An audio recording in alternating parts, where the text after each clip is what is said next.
Ladies, mamas, stay-at-home moms who are in a narcissistic relationship, I need you to listen up. This is a question that I get asked all the time. My name is Brianna Thaxton. I am a coach and I help women and men also who are coming out of narcissistic relationships. Me as a woman, I was in a relationship with somebody who was very much covert narcissist for 13 years. I have 5 babies and I know the pain of trying to come out of that relationship when you're thinking, how am I going to provide for myself? If you have kids, how am I going to provide for my kids? How am I going to make it? How can I leave? And then beyond that, just all the emotional and mental and crazy turmoil that you're going to go through if you try to leave. This is one of the biggest questions I get asked all the time. How do I leave the relationship? Welcome back to my channel. If you have not been here before, please hit the subscribe button, hit the like, comment down below. Just be engaged. This is just a community for you because I was there and I did not have support. I was not on Facebook. I was not on social media. I didn't have a support system. So this is one of the very first things I'm going to tell you. If you are thinking, I have to leave this relationship, I know that it is destroying me mentally, emotionally, spiritually. If you are struggling and you're thinking that you need to leave, what do you do? How do you do it? The first thing is you have to get a good support system. So whether it be friends, family, somebody that you can talk to that's going to help you, because when you're in a relationship with somebody who's very narcissistic, they're always going to twist everything on you. It's never them. It's your fault. If you're separating, it's your fault. They're going to try to hoover you back. You need somebody that's going to be that solid rock that you can trust in when you're going through things, when you're thinking, maybe I should go back. They're telling me this thing and that they've changed and that they're going to work on the relationship. But if you've already been through that cycle so many times and nothing has actually changed, this is something that I heard and it hit me really hard when I was in my relationship with a narcissist was, if nothing changes, then nothing changes. Now, this was spoken on a completely different topic when I first heard it, but I absolutely applied that to my relationship. If nothing changes, then nothing changes. So he kept promising every time I was ready to leave and I'd muster up the strength. I think I'm going to do it. And I'm so worried. I have all these fears, all these doubts, all these insecurities, all these things going on in my head. And then he would come back and say, oh, I've changed. Oh, I'm going to work on my relationship with God. Oh, I'm going to listen to this and I'm reading that book and I'm doing that thing. We'll go to counseling. Although he had promised these things in the past and they never stopped. Or he would promise counseling and then when I would say, he would never actually go. And he didn't even want me to do counseling. So if nothing changes, nothing changes. If you keep going back and you keep taking him back every time that he promises that he's going to change, every time that he promises that he's never going to do it again, he never wanted to hurt you, he loves you so much, and he's saying all these wonderful things also like, oh, we're going to go on that vacation we've always wanted, we're going to do this thing and that thing. All of these things, that's part of the hoovering tactic to suck you back in and get you to stay. But if you don't set the firm boundaries and if you don't stick to them, then nothing changes. So there's no guarantee. If you go back again and you've already done it before, nothing changes. Nothing changes if nothing changes. He has no reason to change because you keep coming back. And every time you come back, it's just to him a confirmation that it's really not that bad, that he's really not that bad and he doesn't have to change because you keep coming back. He knows that you will stay. So if you know that you need to leave, the very first thing that you need to do is you have to get a solid support system around you. Seek professional help. If you need coaching, you can connect with me on Facebook. There are plenty of other coaches out there. Make sure you find somebody that aligns with your goals and they understand firsthand your struggle. I love therapy. There's many people that have benefited greatly from that. Personally, I love coaching because coaching is a very forward focused approach, whereas therapy is very much focused on the past. And they'll work through all the things in the past, and that's amazing. But with coaching, it's very personalized. Therapy is more generalized. Therapy is more working through the things in the past, whereas coaching is like, okay, let's buck up and let's get through this and let's figure out what we need to do to move forward. Let's get away from the past. Let's start making positive changes That's what my program is all about. I know there are probably some other really amazing programs out there, but get into some type of program where you're going to get the support that you need from somebody who understands narcissism. And especially if they've gone through it, they're going to understand it to a whole different level. You don't know what it's like unless you actually experience it for yourself.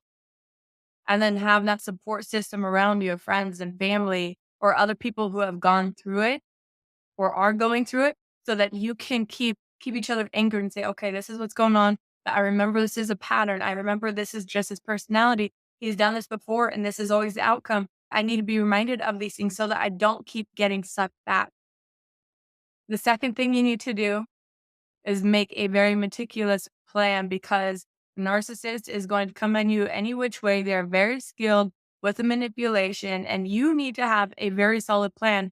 So if you are a mom at home, or even if you have a job, but maybe he's the main breadwinner and you're thinking, how am I going to support myself? Especially how am I going to support my kids? Well, one thing I had to realize was I had those fears 100% and they're very reasonable, but I got to a point where I realized, am I staying for the money?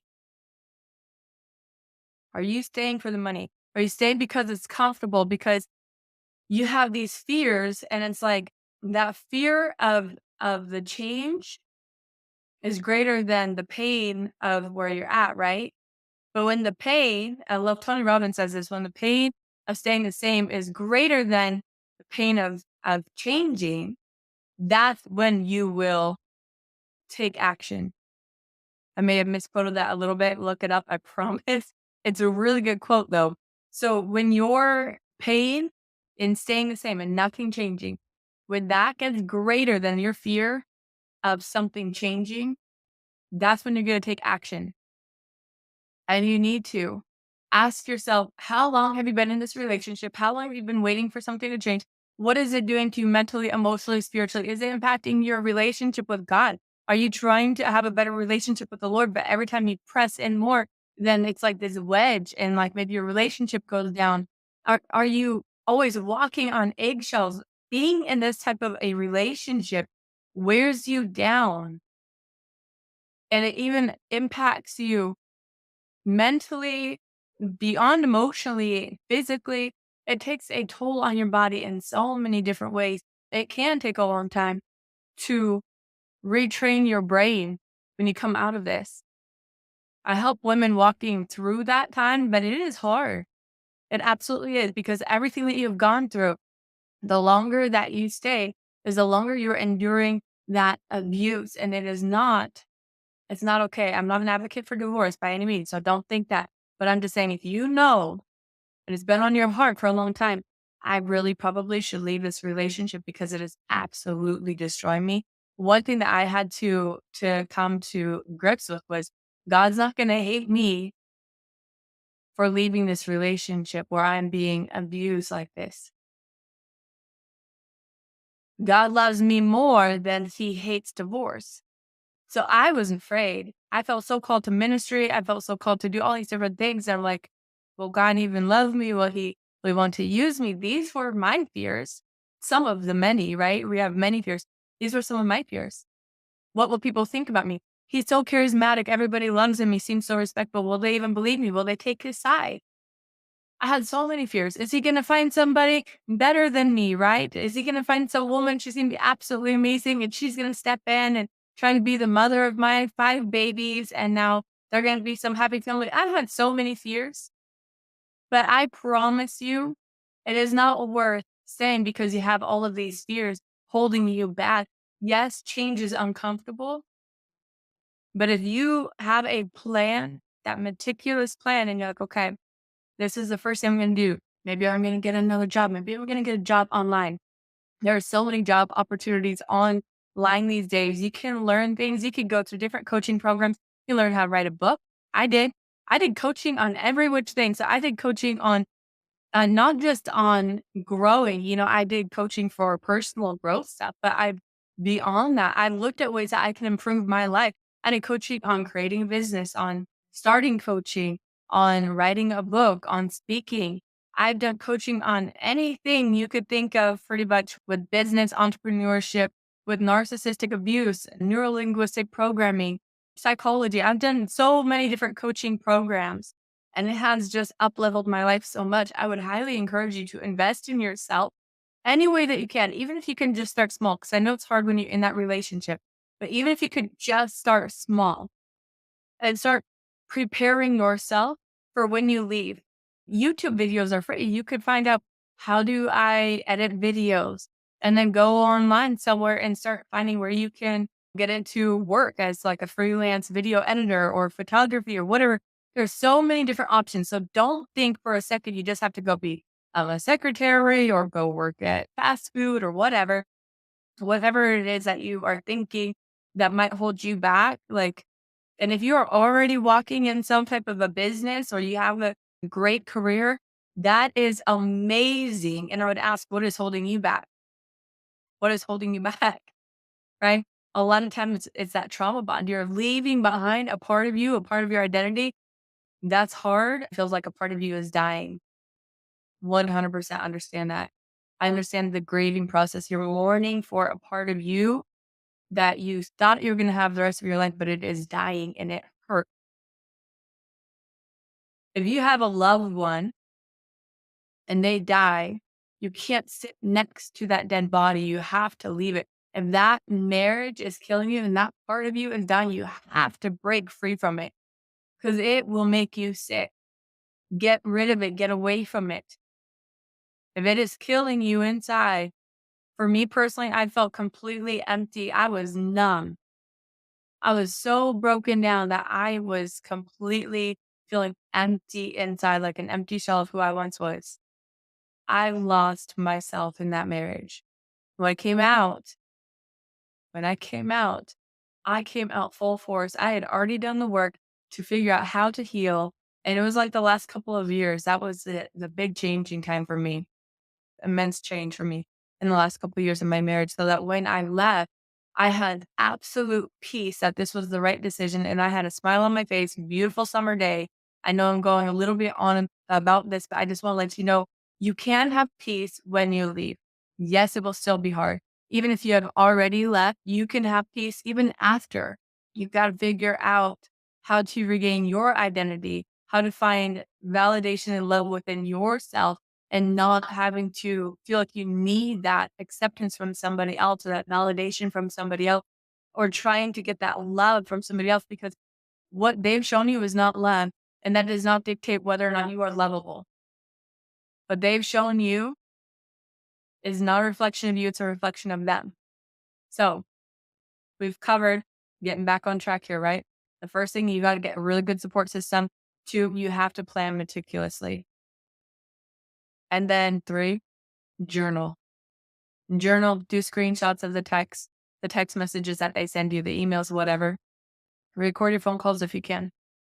Do whatever you can. But when they come back to try to hoover you back, to try to pull you back into the relationship, you go back to those things and you read and you remind yourself why you left. And that is going to give you strength. There will be times where it's very, very hard. 100%. I will not lie. It is hard, especially when they come back and they make all the wonderful promises. But you go back and you read those messages and you take an outside perspective and say, is that how somebody shows them or shows somebody else that they love them? Is that what love is? What did I do to deserve that? Nobody deserves that. When you look at it almost from like an outside perspective, it's going to help you get clarity and be like, wow, if that was my friend showing me this, I would say, why in the world are you staying? Right? So don't, if you're out of it and you are being tempted to go back, journal, write down the things that you have experienced. My narcissist would come back and try to say all these wonderful things about, we were such a great family and like nobody would ever love me as much as he did. And he loves me so much. And then I remind myself, like, when I was leaving you, you promised me again that you were changing. This is a little bit of vulnerability here. But you promised that you were changing and that you were going to be better and you weren't going to do these things anymore. And I found out the same time that you were trying to convince me that you were this amazing man and that you were getting your life right and you were getting into your Bible and you're listening to like sermons online and whether or not I stayed, you're gonna focus on God.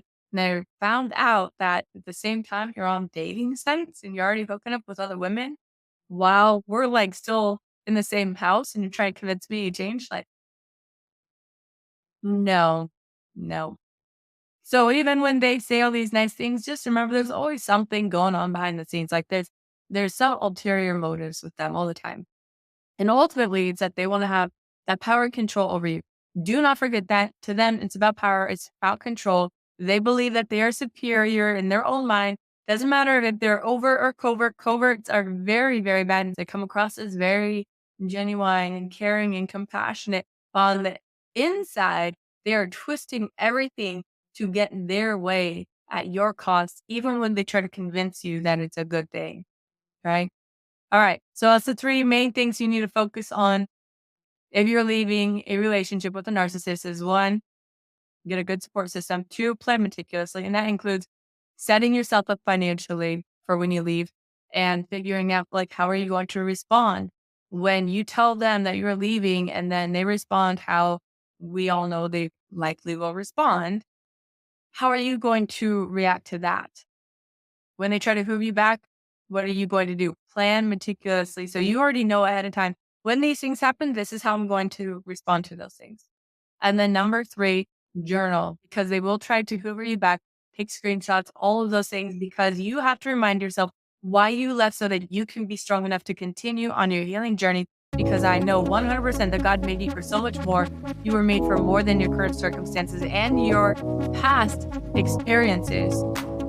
So keep going, keep growing. Love you all. God bless. And again, click the like, subscribe, comment below. I am all about helping you guys because I was there. I want to see comments below. I want to see how I can help you. Write down your experiences. If you have left, tell me, how was it? Are you out of it right now? Like, has life gotten better? Is it amazing? Are you still struggling? Are you curious if you even are in a narcissistic relationship? Like something feels off and you don't know what it is? Put in the comments below. I'm going to be checking out those comments and I'm going to be answering your guys' questions in future videos. Love you all again. God bless. See y'all in the next video. Bye.